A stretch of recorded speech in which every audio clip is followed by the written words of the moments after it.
Kapodra police સ્ટેશનના 13 તુચકો અર્પણ કાર્યક્રમને મળી સફળતા।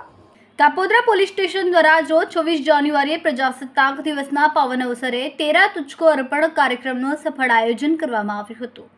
કાપોદ્રા પોલીસ સ્ટેશનમાં યોજાયેલા કાર્યક્રમના અંતર્ગત 3,75,000 રૂપિયાની કિંમતના 35 ગુમ થયેલા મોબાઈલ ફોન તેમના મૂળ માલિકને પરત કરવામાં આવ્યા હતા।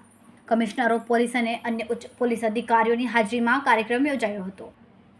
આ પ્રસંગે પોલીસ ઇન્સ્પેક્ટર એમ.બી. ઓસુરા અને તેમની ટીમે સરાહનીય કાર્ય કર્યું હતું। કાર્યક્રમના અંતે લોકોને તેમની ચીજ વસ્તુઓ પરત કરી હતી, જે નાગરિકોની પોલીસ પ્રત્યેની વિશ્વસનીયતામાં વધારો કરે છે।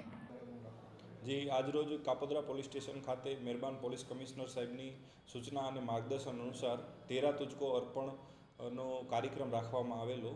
કાપોદ્રા પોલીસ સ્ટેશન વિસ્તારમાં જુદી જુદી જગ્યાએ ખોવાયેલા, ચોરાયેલા, પડી ગયેલા જુદી જુદી કંપનીના મોબાઈલ ફોનો કુલ સંખ્યા 35, જેની કુલ કિંમત 3,65,000 જેટલી થાય છે, તે જુદા જુદા મોબાઈલો મળી આવતા તેમના મોબાઈલ ધારકોને, મૂળ માલિકોને આજે 13 તુચકો અર્પણ કાર્યક્રમ અંતર્ગત મોબાઈલો પરત